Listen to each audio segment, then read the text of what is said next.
Greetings all, welcome to another session here of Tuesday Talks. Today we're going to be talking about English, the onset of normative tradition. Really what this is going to be talking about is how English has begun to move into what we would call modern English.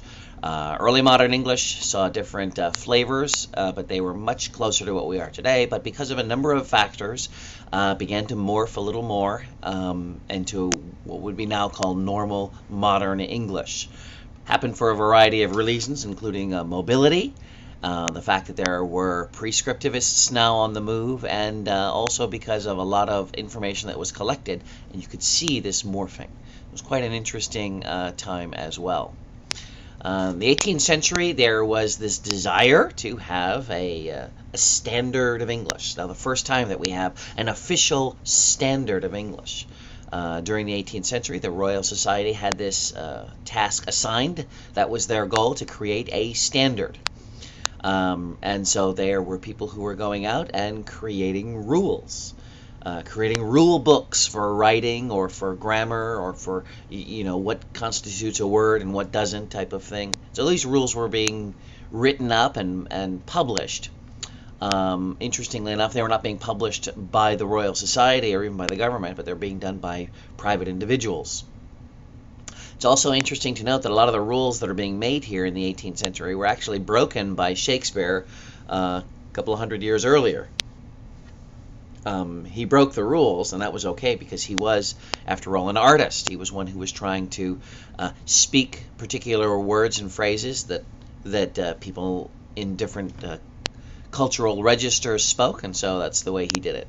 The other interesting thing to note here was that as these things were being published, they began to have an influence on the actual people during that time. So the publication of these things is now going to limit how people can use language, or at least it's going to start telling them how to use language. These prescriptivists, they're the ones that are trying to lock down things. They're also the reason why we have some bizarre spellings in words, right? Normally those words would have morphed and continued to evolve, but because we had spelling rules coming out, things began to be etched into stone. All right, another area was mobility, both geographical and social. So with regard to geographical mobility, English is now being spread to the Americas. And so people are traveling back and forth. There are colonies in the Americas, and people are learning new words and learning new pronunciations, and things are beginning to morph a little bit because of the distance between England and the United States, and the colonies. And then the American Revolution comes in, and there's a lot of people who don't like the English because of what they were doing to their country and to their colonies. And so if you don't know about this, I would highly recommend that you go and investigate the animosity that existed during this time. There were some people who were very much anti-British. There were others that were pro-British, but because of this animosity, because of the war, because of the separation, you're going to see a change in language. The same thing will be true for the French Revolution. And during the French Revolution, there were many in the Americas, in the colonies, that were going to France to get help and also to help. And so there's a relationship that's going on here as well. So there's all these ships going back and forth across the Atlantic, and it's creating more distance, more language morphing opportunities. You'll see later there are people who are going to Australia, they're going to India, and so you're seeing language of English being moved around all over the place. Another major change here is going to be the Industrial Revolution. With the advent of the steam engine in particular, we now see the explosion of a whole bunch of new things in business, in travel, trains, boats, machines that can now create, mass-produce things. And so we have lots of new vocabulary that's going to burst onto the scene because of it. And at the same time, as we get the steam engine and the boat and the train, we're going to see more travel, more mobility, more groups that are going to be further away and from where the main language is. We're going to have morphing again. Just as we said at the beginning of this whole series, when we talk about how language changes, two of the main ways that they change is they change over time and they change over distance. And so this is going to increase distance, going to increase the groups that are farther away. Just a little inkling here of the different voices that are now being read and heard. People like Ben Franklin and Paul Revere, Anthony Wayne, Betsy Ross, Amadeus Mozart, Washington, Madison, Jefferson. All of these people are not only doing amazing things during their time, but they're also writing and speaking. Thomas Jefferson, for example, not only was he from the United States, but he was also an envoy to France, and he was also an ambassador to France. He was a secretary of state, so he represented people in other countries. He represented the United States in other countries. So he's traveling, he's going to other places, and he's writing. And so his writing style is going to be something that's now read by different groups of people. You see a lot of different things that are going and moving on now because of all these changes. Another great emphasis here during this time is the art of letter writing. So there's a lot of letter writing going on, not only within Great Britain, not only within England, but also because there are now British citizens in India, there are British citizens in the Americas. And so the letter writing is going back and forth there. There's letter writing within the United States as well. There's a large document of, who was this? James Madison and his wife Abigail, and how they wrote constantly. And their letter writing, because she lived, where did she live? She lived in Massachusetts, and he was down in Pennsylvania, Virginia area, or he was overseas. Letter writing was the primary way that they communicated. Very much like today we would do email, but they didn't have that, so it took longer, but they wrote a lot. A lot of those letters were collected and analyzed later on, so we could see how people wrote. It's interesting to note that many of the letter writers were women, and so they are also some of the contributors to some of the uniqueness within dictionaries and whatnot. Letters that were written were both personal and formal, and the interesting thing about personal letters versus formal letters is that personal letters had a different type of syntax, had a different vocabulary, depending on who they were writing to, different words that they were using. Different pronunciation. It's pretty amazing, I would think. And the funny thing is that if we were to talk about this today, we would probably agree that we do the same thing. We'll talk about that in just a moment here. The letters help the linguists because they're collecting these letters now, trying to analyze it, helps them to reconstruct these social systems that were in effect. There were different social groups that were out there, and they wrote in different ways. Okay, depending on who they were writing to, whether they were writing to somebody that was within their group or somebody that was outside of their group, whether it was a personal or a formal letter, they could then analyze the differences with the language. Some other things that were going on during this letter writing era was Arthur Phillip. He travels to Australia and he claims the land as theirs. Now there's going to be letter writing to that new location. You've got somebody like Daniel Boone, who is an English speaker, and he's out in Kentucky. He's exploring this new area. He's one of these mountain men, one of these pioneers, and his language is going to be different. But he's writing about it as well, right? He's going to be writing about it. James Cook, he traveled to Tahiti, traveled to Antarctica. Of course, he wrote about that as well. Simon Fraser, he explored British Columbia and started a lot of forts out there. And again, because they're traveling, they're going to be writing. Not just these people, but the people that were under their care, people who were writing to them. Okay, this codification and subjugation of the language to prescriptive rules of syntax and punctuation and spelling. When I said they were starting to write these rules down, not only are they writing them down, but they're now going to start requiring students to begin to use these rules. These rules, because they were now set, they're now being standardized. It becomes the norm for language. Language is going to continue to evolve, but it's like now you've put a harness around language, and it can change less because of the rules. My children often complain to me, why do I have a B at the end of the word dumb or comb? When I don't hear it anymore. Those sounds, those letters might have eventually disappeared had they not been codified. The way we spell words, if you'll note that sometimes the words that we have in the United States are different than the ones that they have in England and Scotland. And the reason why is because they became codified. And they became written down. This is the way to spell something, and you couldn't change it anymore. And so we're stuck with a lot of the spelling that we have simply because they're now standardized. Wouldn't it be nice if we could change them if we wanted to? In some ways we can change things. We're certainly adding new vocabulary to language. Even some that are quote-unquote illegal in the past are legal now. But you see these changes going on. Letter writing was an art, and it had to be learned. It included formalized greetings and conclusions. It included formalized, certain types of syntax.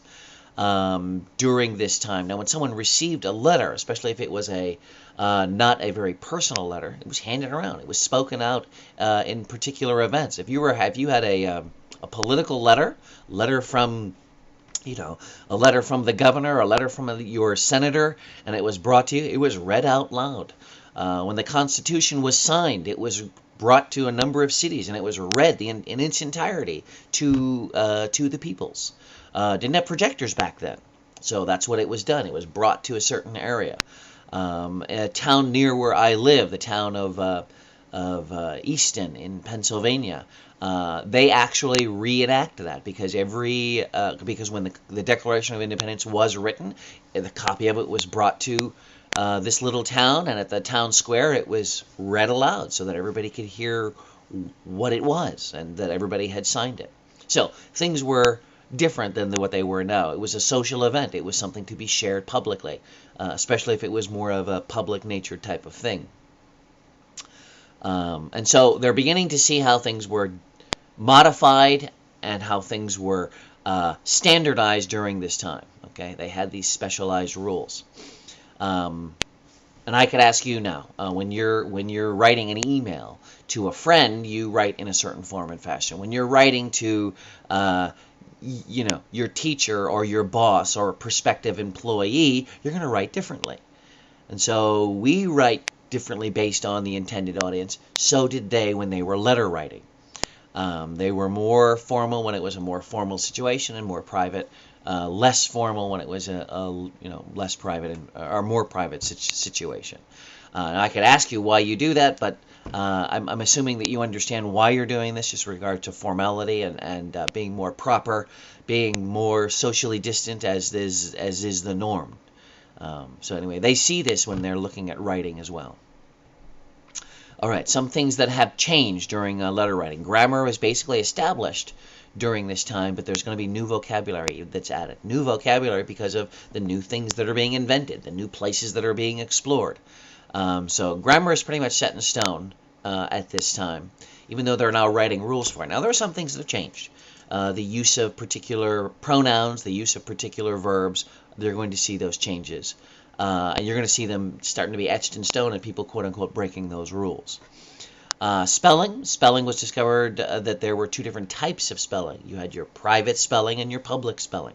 Again, depending on who you knew, what type of language that you were going to use and what type of spelling that you were going to use. My assumption is that when you're writing to friends and family, you may have shorthand that you use that you wouldn't use to someone that you don't know as well, or in more formal writing. That's the type of thing that's going on here. It was also a gauge to reveal intimacy. Spelling was decided by the authors. I love this. I can choose how I spell a word. It was not decided by the publishers or the printers like it is today. Okay? But it's at this point in history where that's changing. No longer can I decide how to spell a word. A little 20, 40 years after this, things are going to be more etched in stone. You're not allowed to, that's not the way you spell that word. In a bunch of these letters, you could read where someone would spell the same word two different ways in the same letter. And it didn't matter. Spelling was not etched in. I got to choose how I spelled particular words. Not going to be the case in future, right? Big difference there. With regard to grammar, there was formal and informal grammar. Again, we've already talked about why, to show the level of intimacy or formality. And then we have the people who are the prescriptivists, who are coming in to tell you how to use language. These are the hypercorrectors. Prescriptivist, someone who prescribes, who tells you how to use language, as opposed to the descriptivists, who tell you how language is used. Well, the prescriptivists, these hypercorrectors, they're using Latin as the foundation of how to use the language. They're not using English as its foundation. They're using Latin.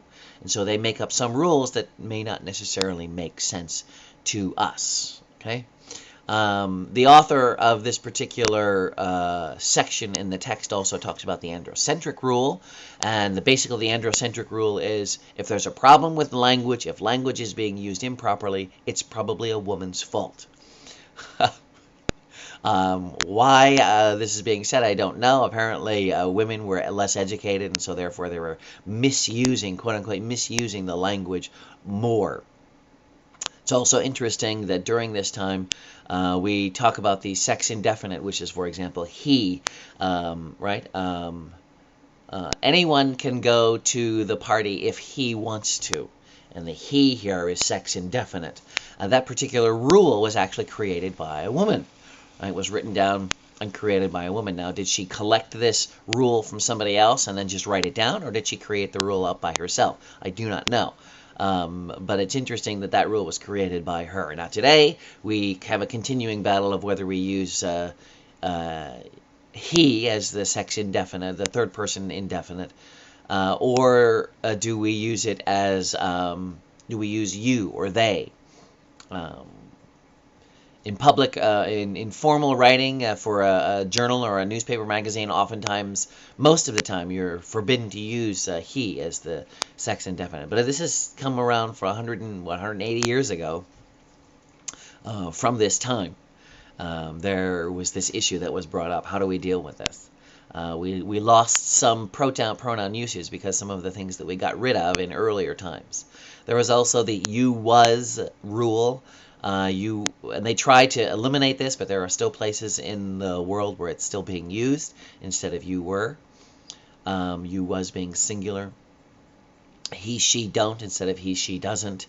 And these were things that they were trying to spell out and say you're not allowed to do this anymore, but there were certain places where it was still being used even today. One interesting one is the use of the reflexive as a non-reflexive. Myself or oneself in a non-reflexive form, because I don't want to point out that it's me. Instead of me, I would say myself or oneself. Become less direct, more genteel, I guess would be the phrase. It was a form of modesty. Quite an interesting thing. And then this juncture as well, there was also talk about double negatives and how they were being used and how a double negative becomes a positive. But there were people who were using double negatives and it didn't mean a positive. So again, they're trying to establish these rules, and you got to obey these rules instead of just allowing language to evolve the way it's going to evolve and let it flow. It's now being restricted. The rules are now being set in place.